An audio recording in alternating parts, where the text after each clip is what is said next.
Buenas amigos, tenemos como siempre, sabéis que me gusta traer a profesionales de éxito que nos cuenten lo que están haciendo en este momento, cuál es esa profesión de éxito, pero también toda su trayectoria desde el mundo de la moto, desde que eran niños hasta el momento actual.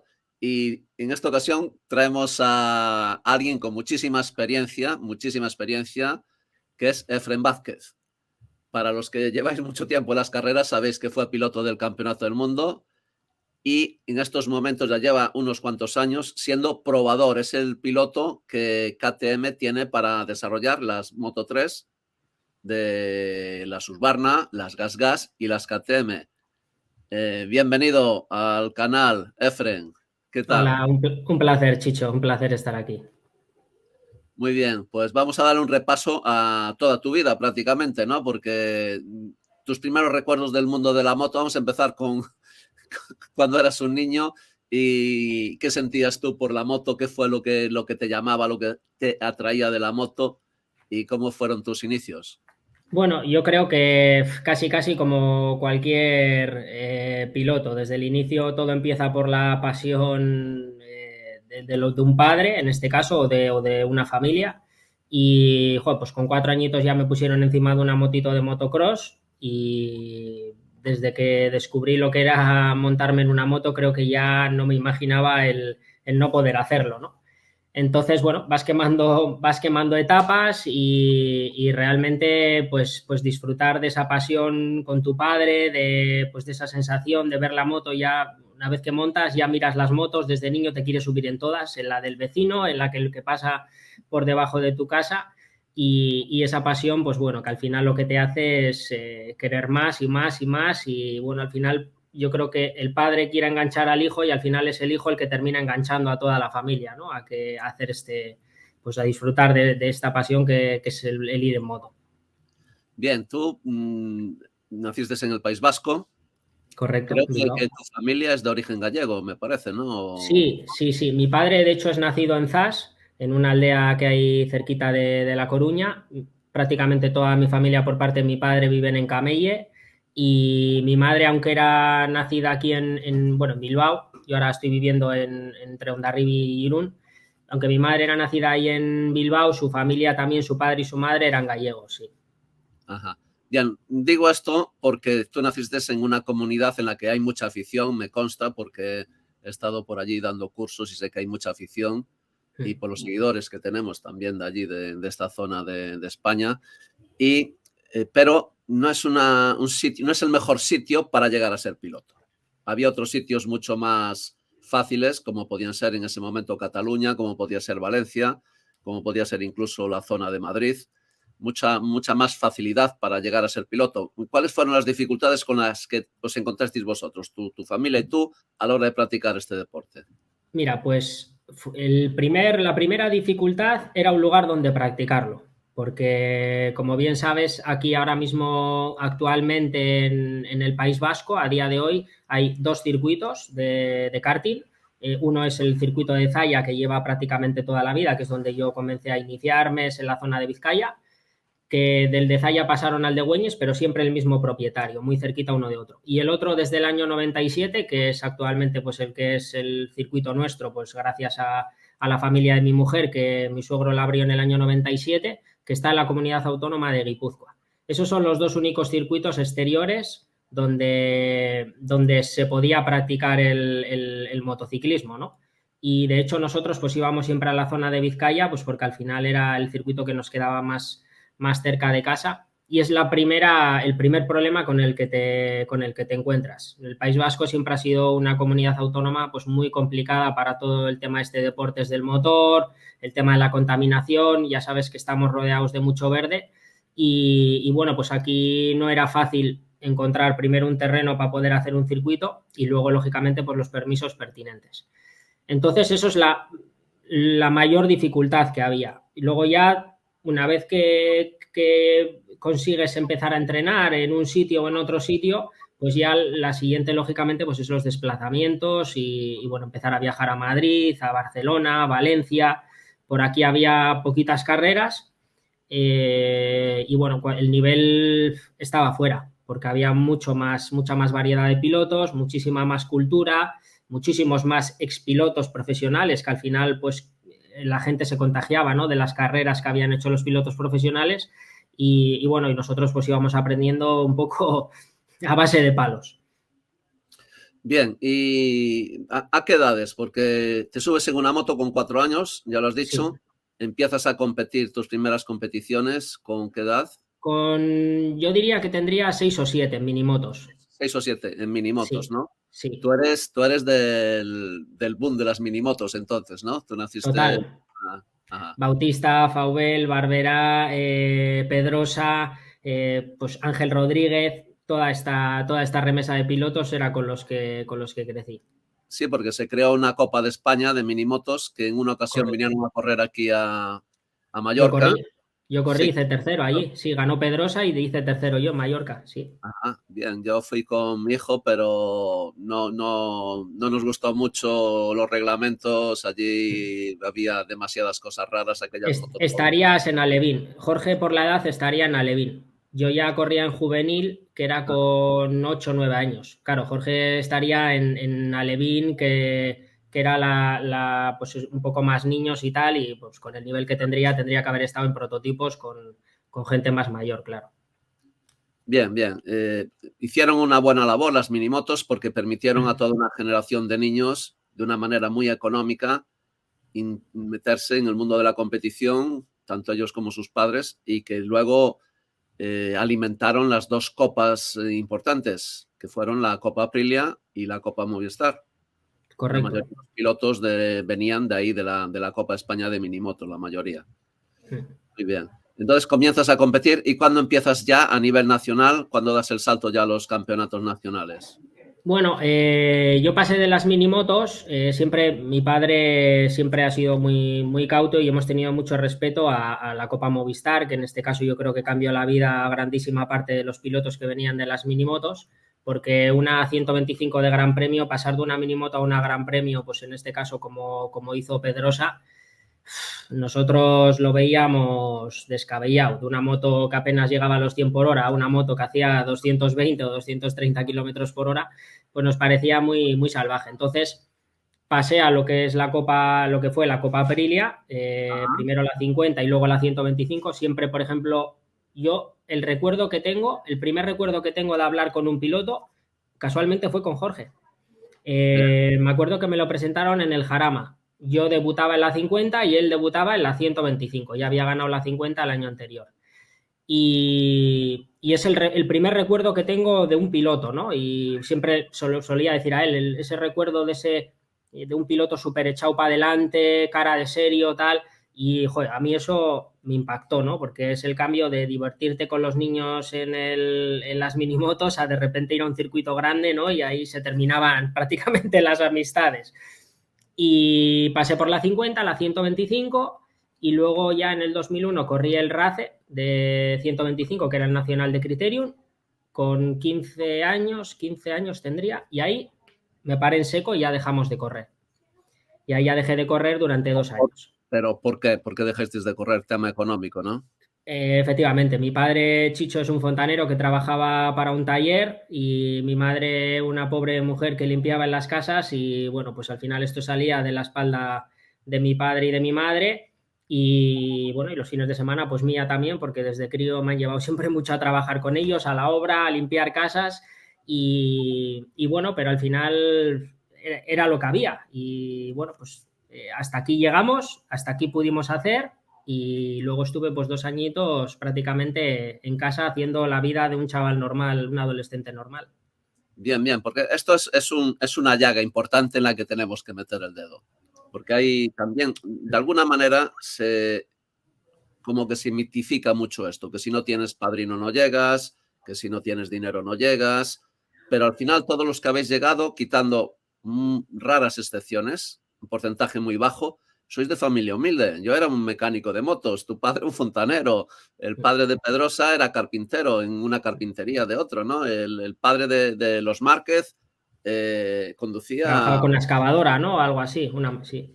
o sea, entonces a ver, por una parte está claro que este es un deporte carísimo, injustamente caro, que que ha arruinado a muchas familias, pero por la otra, los que son buenos de verdad acaban llegando y tú acabaste llegando también, se te presentó una oportunidad. ¿Cómo fue esa oportunidad que se te presentó?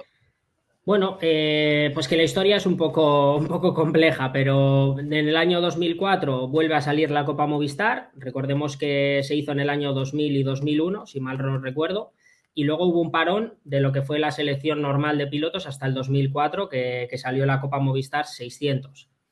En aquel entonces, pues me acuerdo que yo ya tenía mi moto para calle, bueno, iba al colegio, ahora sí iba a trabajar a montar escenarios en el Teatro Arriaga con una empresa, pues bueno, pues ya justo haciendo la mayoría de edad.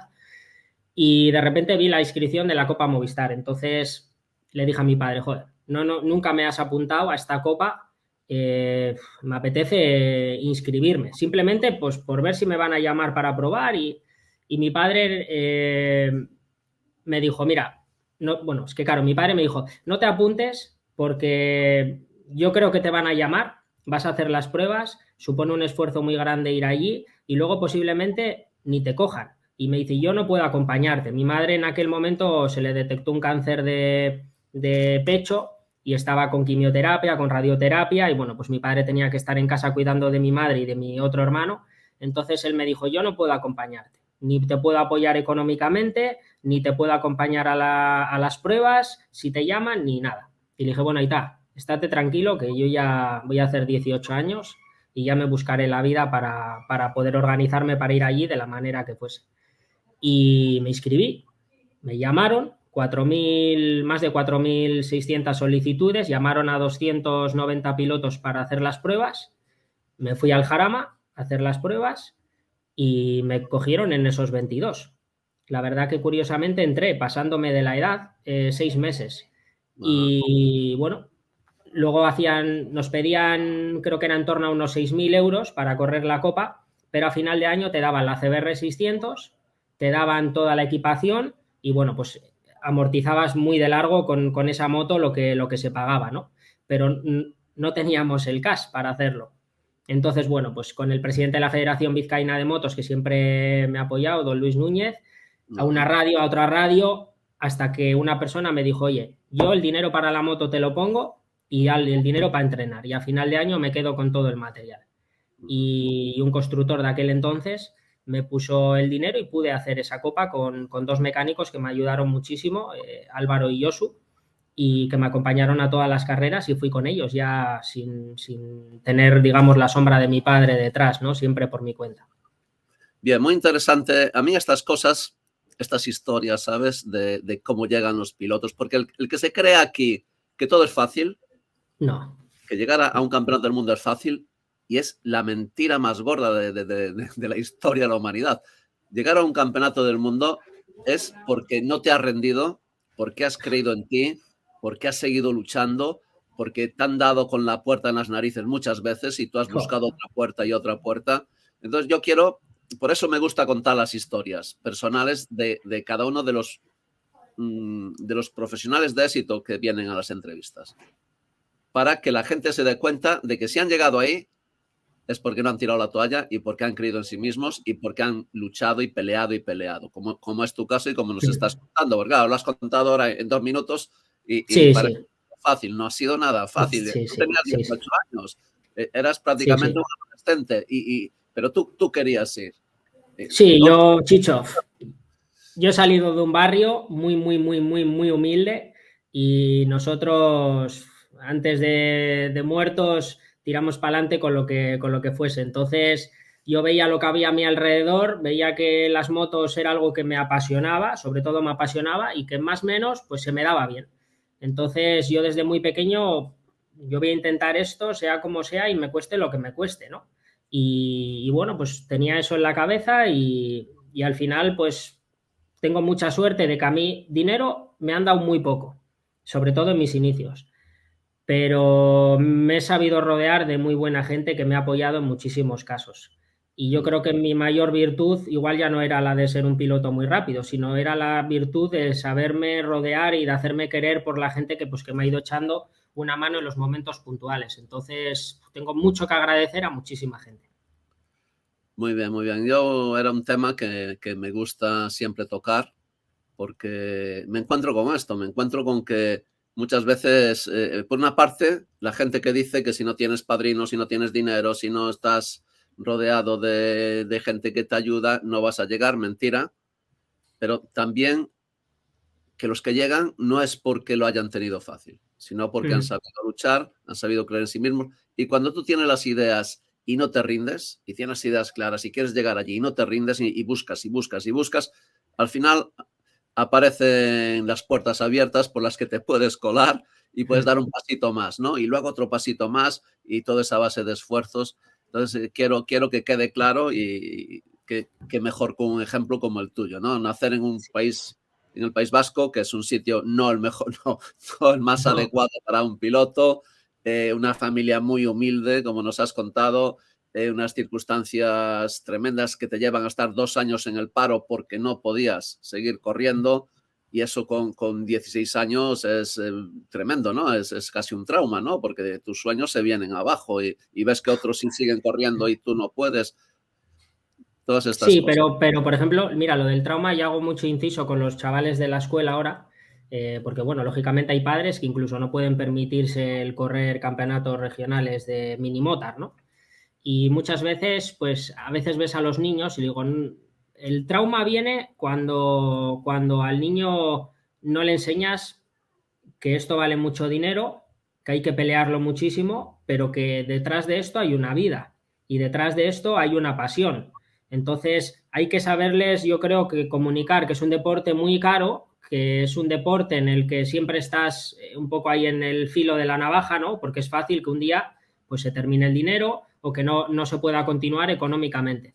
Pero bueno, hay que saber, yo creo, pelearlo, interiorizar eso, que si algún día no puedes llegar, por lo que sea, no puedes caer en un trauma de decir, joder, no he llegado y estar toda la vida lamentándote, ¿no? Esto vale mucho dinero, es muy difícil llegar. Bueno, yo lo voy a pelear al máximo y hay que ir con la mentalidad de carrera a carrera, año a año, y a ver hasta dónde puedo llegar, ¿no? Y pelearlo. Y a mí es lo que me ha mantenido, pues eso, no caí ni en una depresión, pero a la que tuve la oportunidad quise volver a todo correr, ¿no? Entonces, pues bueno, la vida a veces pasa un tren, no te da tiempo a cogerlo y seguido pasa otro y tienes que estar preparado para cuando pase el segundo, no perderlo, ¿no? Bien, bien, bien. Te vas a la Copa Movistar con, recordemos que eran Hondas CBR 600 y había pilotos, el límite de edad eran 18 años Sí. y el inicio eran 14, o sea, prácticamente adolescentes subidos en una moto de 600, sin mucha experiencia todos, posiblemente Sí, sí. ninguna en ese tipo de Sí, motos. había pilotos que ya que tenían para entrenar, que habían corrido algo y tal. Me acuerdo, por ejemplo, el caso de Jon Garrido, te sonará, ganó todas las carreras de la Copa Movistar, es de aquí muy cerquita mío, de Navarra, y ha sido como un hermano pequeño también para mí, desde niño hemos corrido, y Jon, por ejemplo, lo preparó muy bien y bueno, ese año arrasó. Yo no me había montado en una 600 en la vida, nunca, jamás. Bien. Y comentar esto, porque también es interesante. O sea, Ion gana la Copa Movistar con la CBR 600. ¿Qué salida tuvo? Pues mira, Jon gana la Copa, todas las carreras, yo hago sexto ese año, entonces automáticamente la Copa Movistar 600 deja de hacerse para el año siguiente y lo que hacen es, con el ganador de la Copa pasa automáticamente al Campeonato de España de 125 de Gran Premio, volvemos a las 125, y de todos los de la Copa nos preseleccionan a 3. A mí, que hice sexto. Luego hubo otro piloto que era Hitor Izquierdo, un chico de Asturias, no me acuerdo cómo terminó, y Alejandro Cortés de Madrid, que también piloto que lo hizo muy bien, era muy jovencito, 14 años, y era un poco el piloto, a este niño le ayudaba mucho Oscar Aro. Entonces nos llaman a los 3 y nos hacen ir al circuito de Calafat a probar una 125 de Gran Premio. Y bueno, vamos a Calafat, me parece que eran unas 10 vueltas o así cada uno. Yo allí ya conozco a Raúl Jara y bueno, no me había montado. ¿Habéis montado una 125 Gran Premio? Yo no, y los otros sí. ¿Conocéis el circuito de Calafat? Y yo no, y los otros sí. Y me montan allí y me dice, bueno, pues tú que no conoces la moto ni el circuito, sales el primero. Y salgo allí, di 10 vueltas, luego dieron ellos 10 vueltas, tal, me acerco a Raúl Jara y le digo, perdona, me ha metido mucho. Y me miró Raúl Jara así y me dijo, Efren, les has metido 2 segundos y medio. Ya Y ves. claro, yo, es que ¿sabes cuál era la ilusión de nuestra vida, mía y de mi padre, Chicho? Algún día poder probar una 125 de Gran Premio. Y esas 10 vueltas era todo lo que había hecho durante toda mi vida. Había cobrado sentido en ese momento, cuando por fin me monto en una moto de carreras de verdad, como con las que se corría en el campeonato del mundo, ¿no? Y iba con tanta pasión que de aquel día no recuerdo nada, ni las curvas, ni cómo era Calafat, ni cómo era la moto, nada, solo recuerdo el salir por el pit lane y hablar con Raúl, no me acuerdo de nada más, me pasó todo súper rápido. Y bueno, después de aquello, pasó una semana, dos, tal, y no me llaman, le pido el teléfono de Alberto a los mecánicos que habían ido conmigo a la Copa y le llamo a Alberto por teléfono. Y ahí empieza mi relación con Alberto. Pues bueno, me presento, le digo quién soy, a ver si se acordaba de mí, hombre, por supuesto que se acordaba, tal, y me dice que la cosa que estaba muy complicada, porque yo era un piloto viejo y querían un piloto joven, querían un chaval joven. Entonces yo en aquel momento me siento tan mal que en lugar de colgarle el teléfono, que es lo que igual con 14 años, pues o 15, te hubieses puesto a llorar y hubieses colgado el teléfono, yo ya tenía 18 años, ya venía de haberme zurrado en la vida en mil y una batallas, porque ya con 18 años, si tienes una vida un poco intensa, ya no eres ningún niño. Y le digo, bueno, entonces Alberto, si sabíais que no me ibais a coger, aun siendo el más rápido, aun teniendo todo en mi contra, sin conocer la moto, el circuito y tal, ¿para qué me habéis llamado por teléfono? Porque si no me ibais a coger, yo me quedaba en mi casa, con mi trabajo, con mis estudios y cuidando de una madre que tengo que está enferma. Digo, y a mí esto no me parece que juguéis así con los sentimientos de la gente de esta manera. Y entonces en aquel momento me siento tan mal que le cuelgo el teléfono. Y 2 días después me llamó el señor Tony Calvo y me dijo, Efren, ¿dónde estás? No, estoy en el gimnasio y tal. Me dice, bien, pues entrena fuerte que pasado mañana te vienes para Barcelona. Wow. Y entonces, pues quizás el colgarle el teléfono o decirle lo que realmente sentía Alberto le tocó un poco dentro y dijo, pues igual a este chaval sí que hay que darle la oportunidad de estar aquí. Entonces ya hablo con él y me dijo, ¿tú crees que le puedes ganar a John Garrido? Y le dije, ¿a igualdad de condiciones con los mismos kilómetros? Y me dijo, sí. Y le dije, sí, yo creo que sí, porque de hecho yo me he peleado con John toda la vida y en grandísimas ocasiones le he ganado, aunque yo también era más mayor que él. Entonces ya entramos en el Campeonato de España y a la primera carrera le gano en Albacete, creo que hago sexto y él hace séptimo. Y ya en la segunda carrera vuelvo a ser el más rápido de los de la MotoGP Academy. De aquel entonces estaba Bradley Smith, Danny Webb, Kev Coglan, Jules Cluzel. Había pilotos muy rápidos que cogían de diferentes países.